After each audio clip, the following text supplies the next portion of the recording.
Nichoe Lichen has had a career as an adoption social worker, but has spent much of her life in local environmental, civil rights, and economic justice work. In 2011, she joined others in Santa Fe under the leadership of Craig Barnes to form We Are People Here, to seek an antidote to plutocracy. Her focus has been to identify a positive local antidote to this global challenge.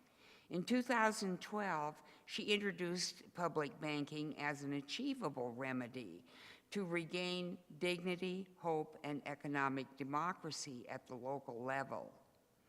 Banking on New Mexico became the name of Santa Fe's public banking program when they hosted an international symposium in 2014. She serves on the executive committee, speaks publicly on public banking, and coordinates the brass tacks team, doing technical research necessary to ground public banking in facts. Through their efforts in 2015, the City of Santa Fe commissioned a public bank feasibility study, and Nicole's going to tell us what's happening with public banking both in New Mexico and in places around our country.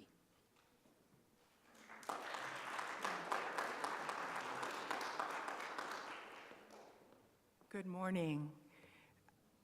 I see a credit union person here. Thank you very much for coming. It means a lot to us as a future partner.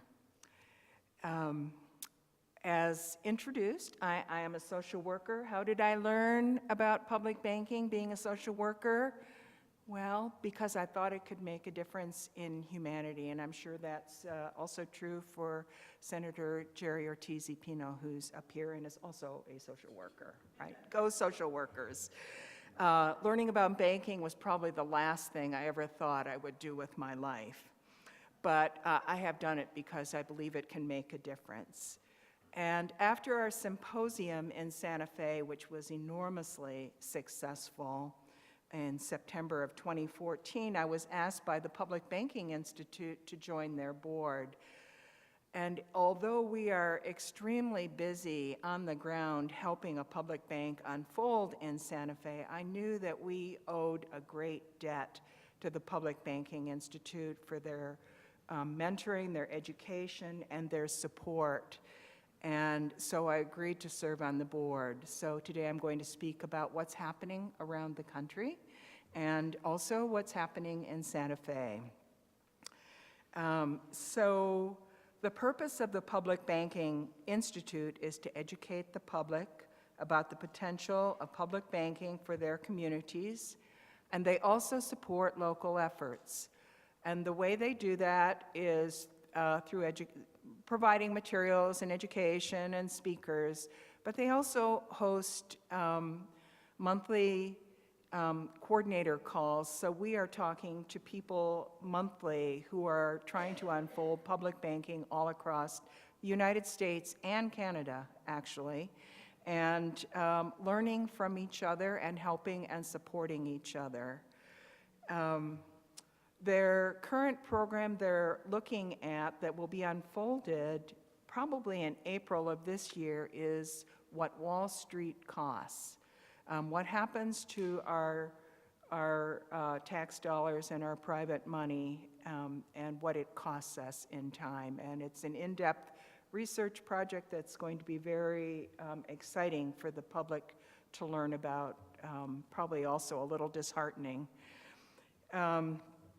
So in the United States, currently, there are 30 states where there are people working on public banking, either at the state or the local level. Initially, people were following the model of the Bank of North Dakota, which is a state-run bank. It's 97 years old. It's almost 100 years old. It's enormously successful.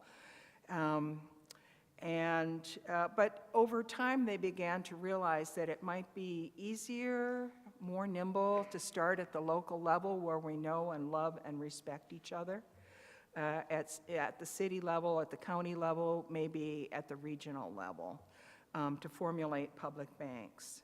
So I just want to do some basic facts. There are financial reasons people advocate for a public bank, and they make a lot of sense. And one of them, as was mentioned earlier, is to keep our public funds safer in the event of a bail-in or a bail-out in the future. And also to keep pension funds. Santa Fe doesn't have pension funds, but Albuquerque does, I believe. And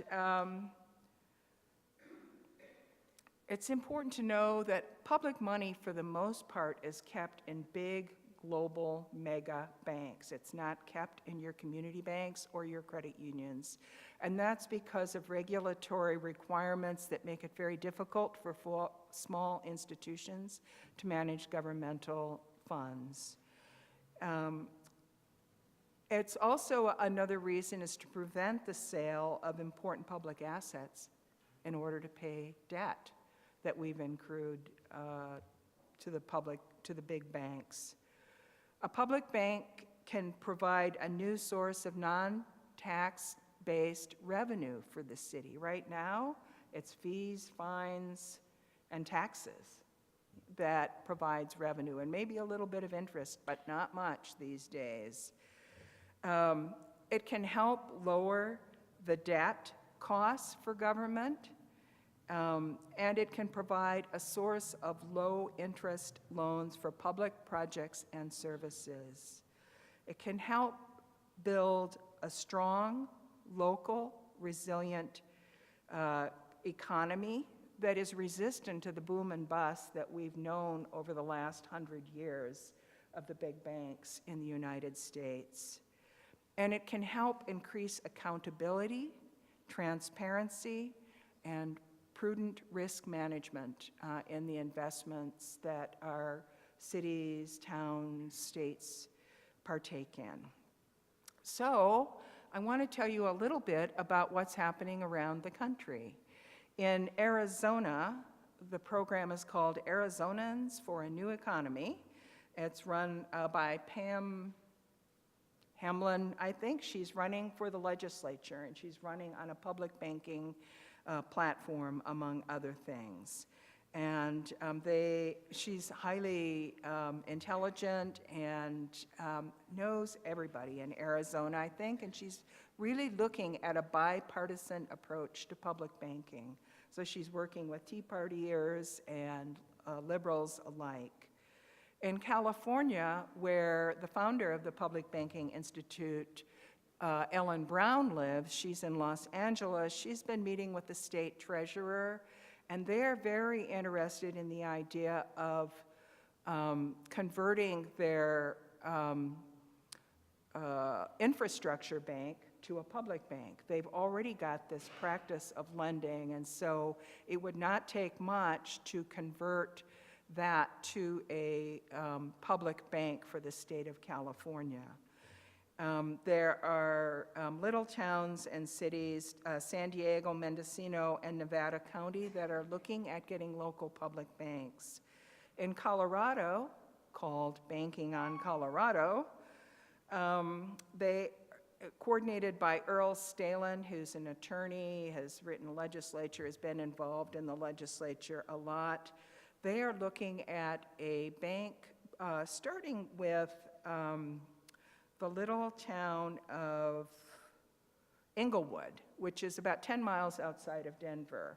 They've been very hard hit by the economy, and they're having to let go their fire department and police department, big parts of it. And they see big hope in setting up maybe a small regional public bank for all those little areas and that side of Denver. And then next will come Denver. Denver is pretty affluent, actually, compared to a lot of economies. They are about the size of North Dakota, population-wise, and they are also very smart financially. They're using a lot of financial techniques, new, innovative financial techniques, and so that's where that's going next.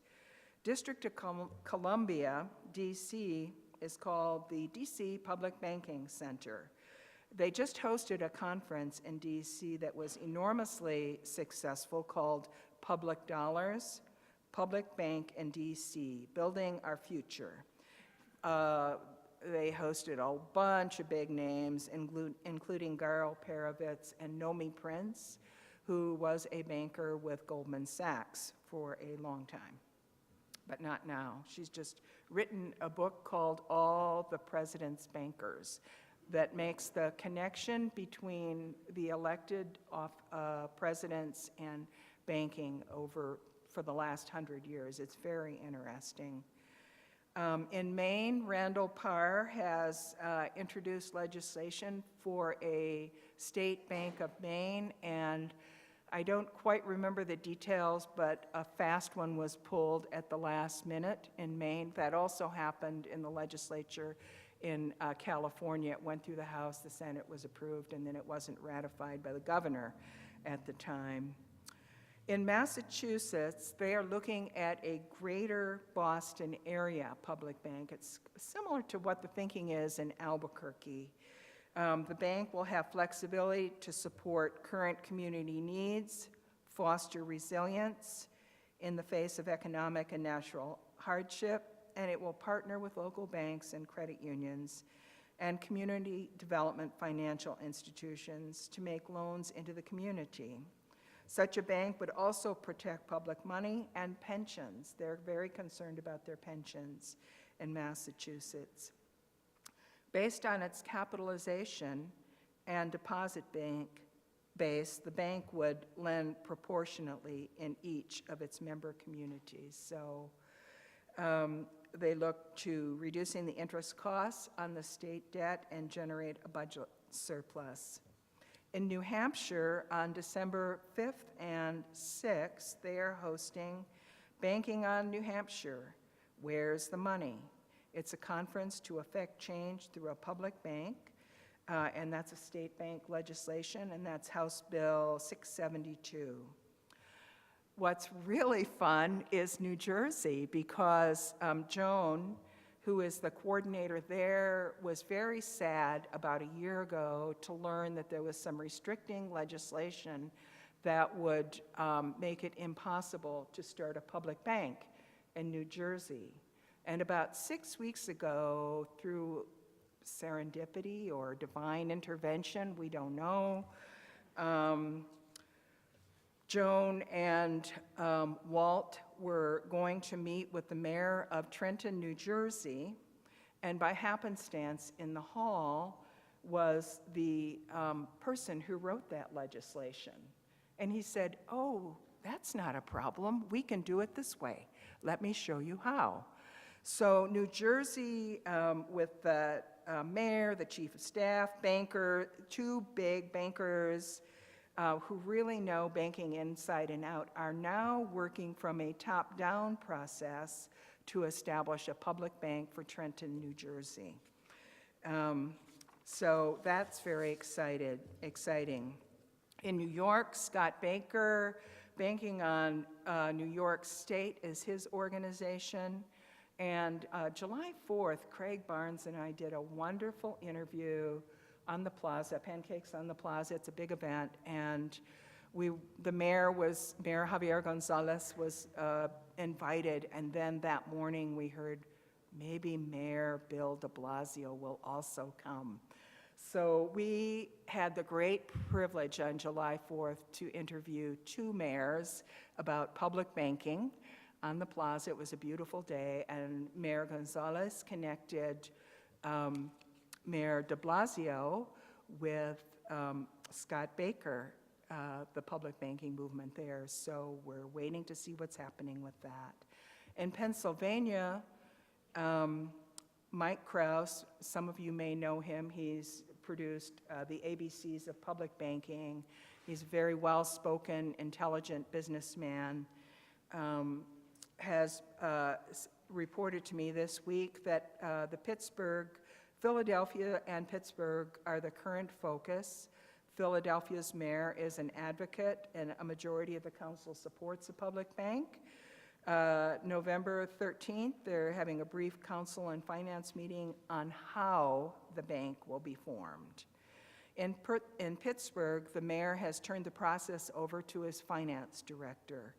And they are working currently on how to capitalize a bank. Capital is the money that a community puts into the bank that is supposed to be there in case of an emergency, won't get touched. And so that's often the most challenging part for municipalities to set up a bank. In Vermont, a year and a half ago, the public bank legislation failed, but they were able to implement a revolving loan fund that it's called 10% for Vermont. 10% of profits from Vermont now get funneled through their LEADER program, the Local Investment Development program, and they are generating $350 million a year into the community and local lending for small businesses, housing, and things like that. And it will help to establish their credibility in their application for a bank charter when the state of Vermont is ready. So here in New Mexico, in Santa Fe, this is where we're at. We have a legal opinion from David Buchholz, from the esteemed law firm of Rody Law in Albuquerque and Santa Fe, about the legality of a public bank. There are no major obstacles to public banking. Santa Fe, like every dang place in the United States, is dealing with the shortfall. We're looking at cutting a third of our employees, services, and all the usual that government does, raise taxes. But they are also looking at working smarter with how they manage the public's funds. So that's a very good thing. The city has contracted for a feasibility study for a public bank, and the results should be in about a week. And the way the consultant has looked at it is more of an analysis of existing groundwork. It's in 3 parts, and the first part is improving the internal fiscal management of the city. What would the benefits be for that? What would the benefits be to the community for a public bank? And then she's also looking at peer-to-peer lending, and if you want to learn more about that, you can talk to us, because that's a major player in lending now, and it's growing rapidly because of the challenges the banks are having with making loans. So we are people here not entirely happy with the way the feasibility study was being conducted, decided to do our own. And we'd like to tell you what we are learning. And Elizabeth, I'd like for you to stand up. She is, I would say, queen of the brass tacks and the brass tacks team. So we are looking at a small public bank, and we are looking at a conservative public bank in Santa Fe, reflective of our times. And what we did was we looked at 6 of Santa Fe's bonds that are going to be refundable soon, and 4 loans that the city has out. And we also looked at adding a very small amount of lending into the community by partnering with CDFIs or credit unions or local banks, and they would be the primary lenders. We would just be the backers. So these are actual numbers that we worked with, and we have found that a small public bank for Santa Fe is highly economically feasible.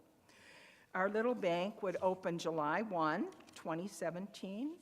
We would invest $9 million in core capital. That's the money that is not touched except to save investors, which would only be 1. We'd have $1 million of startup capital. And our first year, we'd lend out $50 million in loans. 45 of that would be refunding bonds at a lower rate of interest and different terms. So, and the loans would be at 4% interest. We call our feasibility study a debt reduction, budget easing, income generating strategy for the city of Santa Fe. The annual debt service costs will be reduced by $1,336,976. The total outstanding debt for that debt that we would be financing would be $4,848,694. The first year profit, our bank would make a profit of about $500,000. And those are very conservative estimates, and it's an amazing thing for a public bank to be able, or any bank, to turn a profit in the first year. You have to count on loss the first 3 years. So why do we in Santa Fe want to establish a public bank in Santa Fe and all throughout New Mexico? We want people with financial background might be interested in those things we've just said.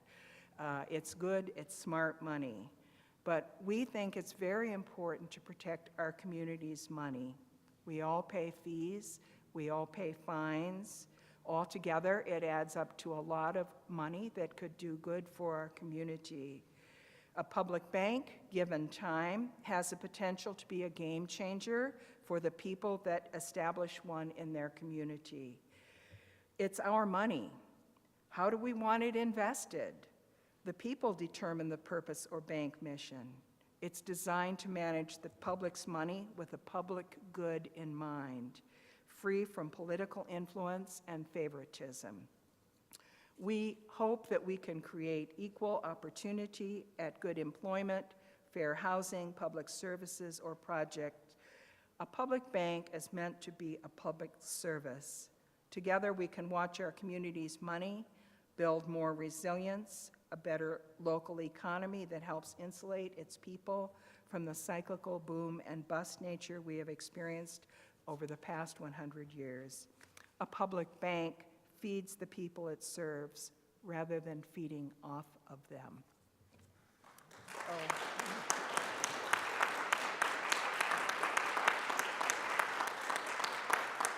I stand for questions. Okay, I'm honored to be given the task of soliciting questions and running at top speed to wherever this microphone is needed. So please state your name and then your question. I'm George Richmond. I enjoyed your talk. Would the people in Santa Fe consider reaching out to the people in adjacent counties or cities to participate in your bank? It's definitely something we have thought about, and it has to do with the legalities of home rule and state statute. I know that the consultant is looking at Santa Fe County and at partnering perhaps with Santa Fe Community College, because those are 3 bonding entities. And right now, we're just looking at keeping it simple, but our organization looks forward to reaching out throughout New Mexico and helping communities think about ways to keep their money working locally for them, and that also includes the tribes.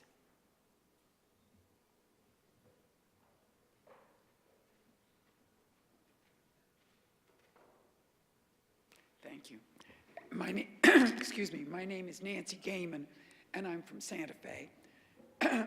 In your presentation, Nichoe, I didn't make the connection between how much money would be put into the bank and the amount of money that would be loaned out. Mm-hmm. I've always had a problem with this concept. Right. Well, the city of Santa Fe has on hand at any given time $232 million in cash. It can drop down as low, at the lowest it's dropped in many, many years is 293 million. So 232, 193 million. We're looking at keeping our money in the local banks, in the community banks and credit unions, because they'll be our partners. That's what our anticipation is. And maybe starting the bank with $100 million in cash. And the first loan would be $50 million the first year. Over a 5-year period, we project that we would just primarily with bonds, refunding bonds, that it would go up to $90 million. We're still working the numbers.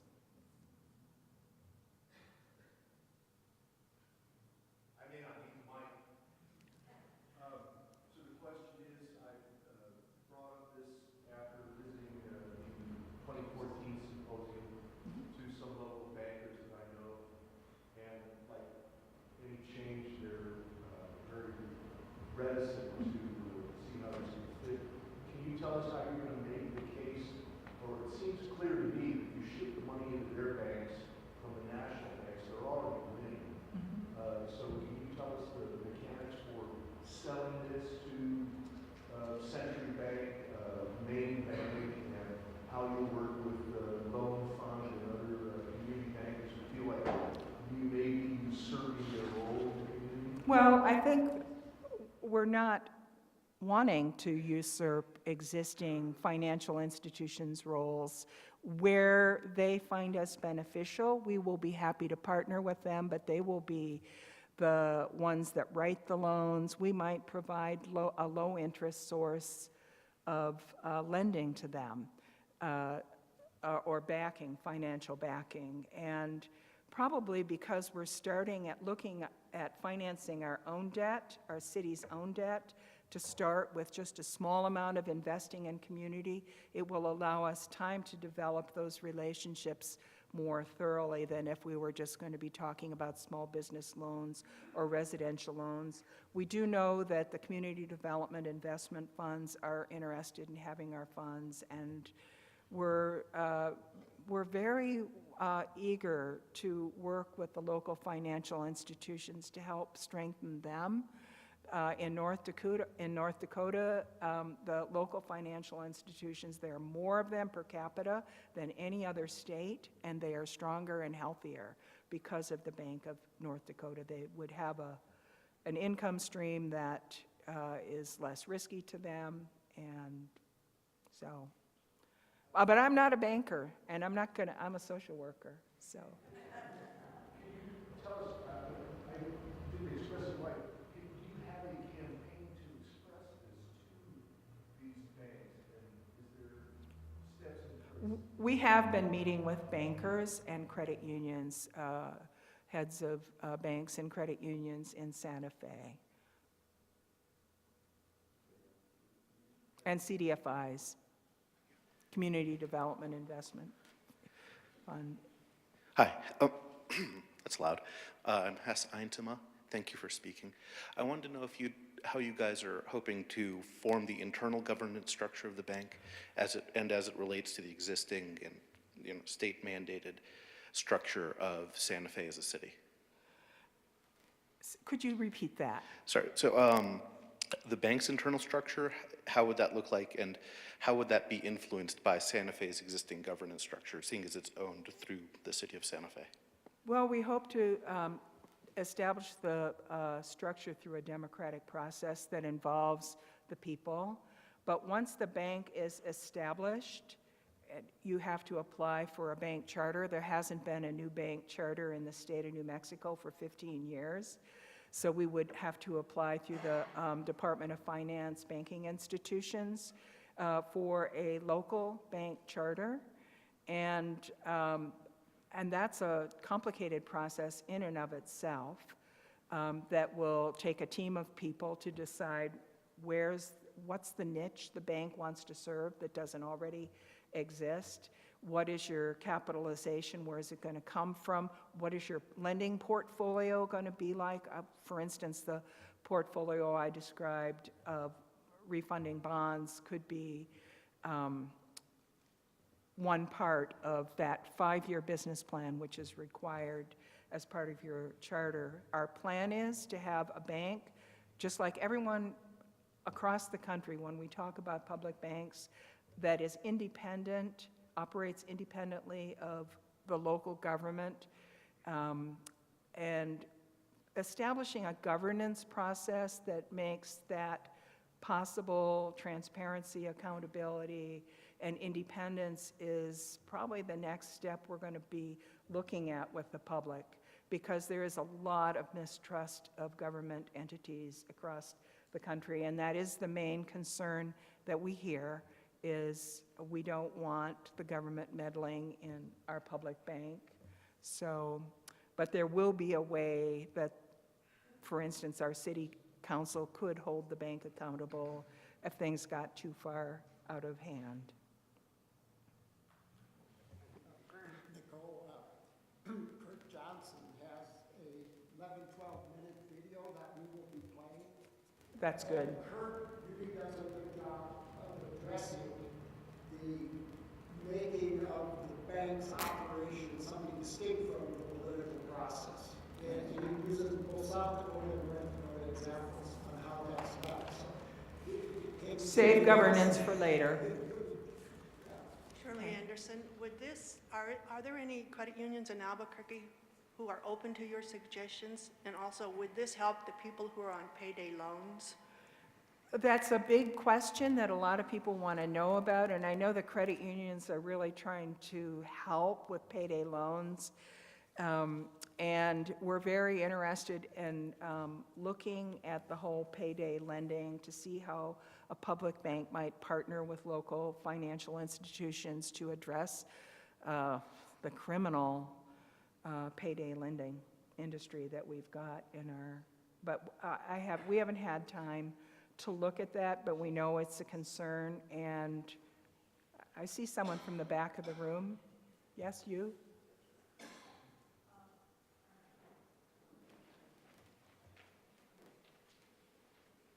It's hard for me to see you.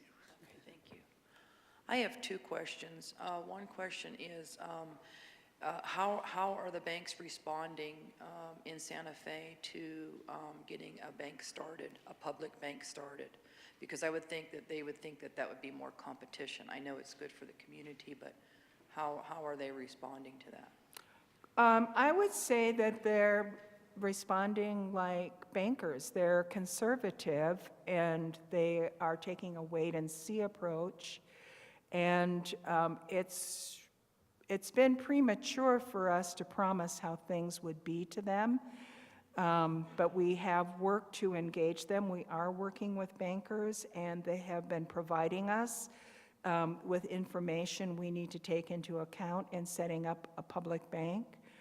And we have done our best to reassure them that in no way do we want to be competition to anyone. And that is actually part of the application process for a bank charter, that you're not providing, you're not competing with someone, so. One more question. If you involve the tribes, would that not be a conflict of interest with the casinos and that kind of thing, or how would that work? Well, the casinos have to put their money somewhere, right? So they, and in fact, they could be putting their money in a bank that represented the best interests of the tribe and invested back in the tribe. And I am personally very excited, and I know that tribes across the country are now looking at the idea of establishing their own public banks. Okay.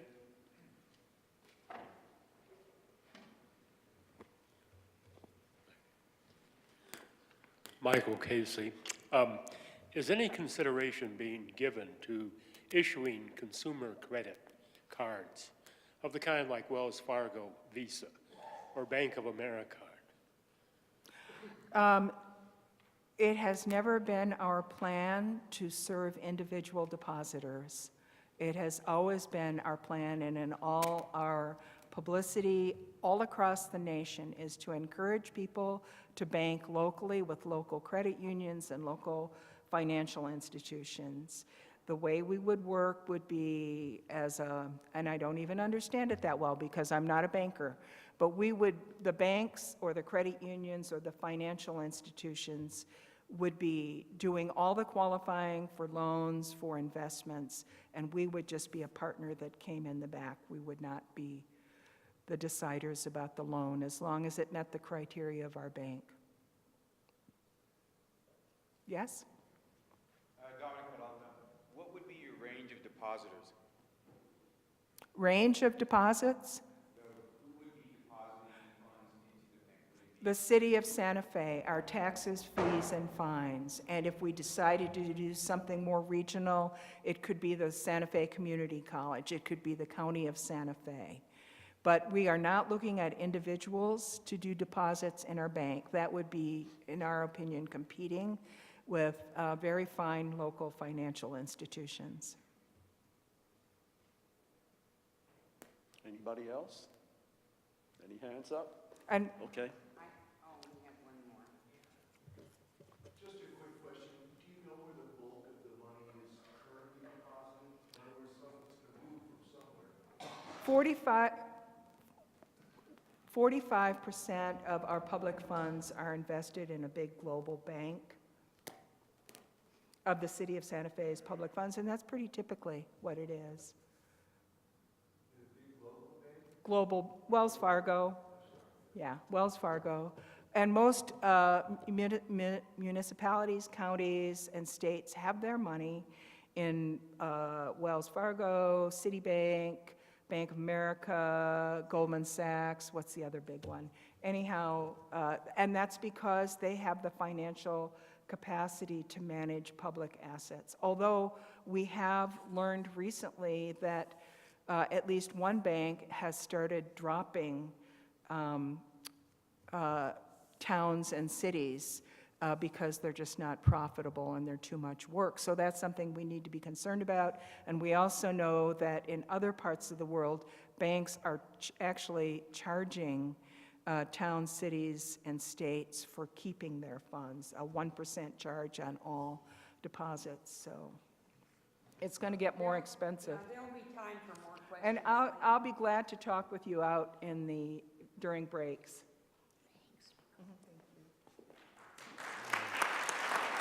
Thanks.